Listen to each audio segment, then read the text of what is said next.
Today, in anticipation for all the hours I'm sure to be spending playing Street Fighter 6, I've decided to treat myself to a brand new arcade stick, the PlayStation 5 edition of the Hori Fighting Stick Alpha.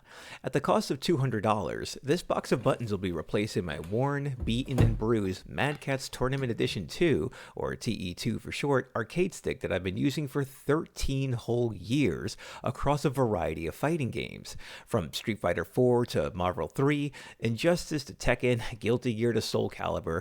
My TE2 has been pushed to the brink, already at the point of having all of its buttons replaced, the square gate changed out, and the PC board modded to work for both the PlayStation 3 and the Xbox 360. The stick itself is feeling crunchy now. The right trigger button no longer functions, and it's beginning to drop inputs on me at this point. On top of that, it doesn't seem to maintain a solid USB connection anymore. After so many thousands of matches online and the hundreds of hours spent in online lobbies, it was my more recent time playing Guilty Gear Strive and the Street Fighter 6 online demo that convinced me that it was time to shelve this old beast for good and have something more modern in my arsenal for this online ass-kicking I'm sure to be doing. Rest well, my fighting companion. You've definitely deserved it. Now let's see about getting this stick unboxed.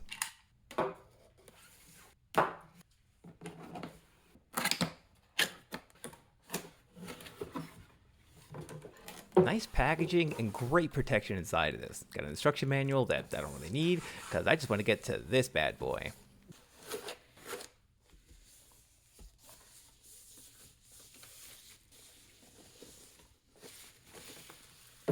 That's a clean looking stick. Let's look over the features of it. For the button layout, we've 2 rows of 4 buttons equating to the face buttons and shoulder buttons on your PlayStation 5 controller, laid out to fit the natural curvature of someone's hands, which I completely prefer over some arcade sticks that have straight buttons down the line, which give me the worst wrist pains from prolonged use. A singular option button populates the top right corner of the stick, and over on the far left side, we've ourselves a Hori Hayabusa branded joystick nestled inside of a square gate. I know some 3D fighter players out there do love their octo gates, but I'm a stickler for the classic. Even the underside feels like an upgrade with the rubber panels that help prevent the stick from sliding around whichever surface you may have it on. Over on the top, we have a panel that includes a slew of the remaining PlayStation controller features, like the touchpad, the share button, both the L3 and R3 buttons, along with a convenient switch to flip it between PlayStation and PC settings. And if I want, I could also take out the included artwork for an easy swap. I might actually see about getting a Techline one made for fun. There's also this easy-to-access storage compartment that includes a full layout of the buttons and the joystick in case you want to do anything like some easy modifications and maintenance, which I may add some noise-dampening pads to the buttons themselves. This is incredibly convenient over some other sticks that I've used that require a lot of unscrewing this and that just to have some kind of access to things like the art panel and components. Now let's get this USB cable unwound, get it plugged up into my PC to see how it actually feels. Now back over at my desk where I've got the controller plugged in over right into my PC. I still have the stick itself set to PS5 mode as Steam already recognizes the controller as soon as you plug it in, so you don't have to flip it back over between PlayStation 5 or PC mode. If you have something like Steam already installed, it's already there, so you don't have to worry about it.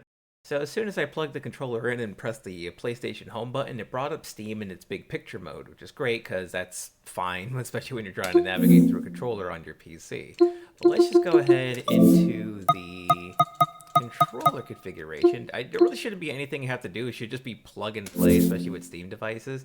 You know, we'll get the face control buttons that are on there. The trigger buttons are all coming up. We see they're highlighting blue, so that part's good. We're seeing the left trigger, right trigger. The camera's covering the right trigger one that's on there. The home button there, the share button. The stick itself appears to just be the D-pad. No analog stick input on this at all. And we also have the L3 and R3 buttons, and I like having those as well. I'm not sure what I'm going to be using those for yet, if anything at all, but they're available, so you know we got them as well.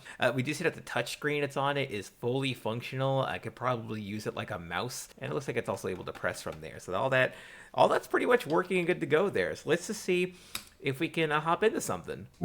Now, unfortunately, as of the recording of this video, Street Fighter 6 is not actually out yet, so I can't actually jump onto this whatsoever, but we still do have the demo itself installed, so we can at least jump onto that and play a couple of rounds as Ryu as an example, and just kind of have some fun from that side. Man, already I am so happy that I'm no longer feeling that crunchiness of the actual stick itself. Like, this is actually feeling pretty good right there. I'm liking that already. But oh, I mean, I'm still using that other controller type. 1 second. I forgot that Street Fighter 6 has the modern controller and the classic controller, and I'm just gonna switch it back over to the classic controller, since that's kind of what I'm more used to playing myself.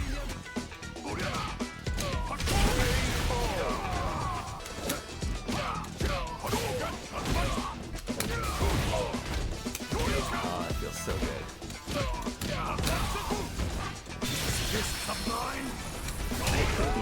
I can.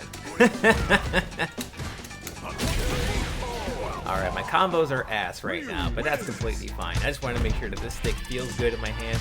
I'm sure once I get a bit more practice, especially once the game comes out tomorrow, it's going to feel a lot better for me in my hands, but I'm definitely loving this change to this newer stick that I have over here, especially after using that last one for so long. It's finally time I got rid of it, but I can't wait for the game to come out tomorrow so I can actually start playing with this for real. But yeah, that's going to do it for this one. Thanks everyone again for watching. Just be treating myself into a new controller, especially for a bunch of games that are coming out this year. You're going to see me on those Street Fighter 6 lobbies for sure. So please like and subscribe. Remember to leave a comment or any kind of suggestions down below. And remember to visit our website over at techlionpcs.com, where I'm going to have some more commission build videos up shortly, along with a couple of other build videos for things that are going up on our shop. Until next time.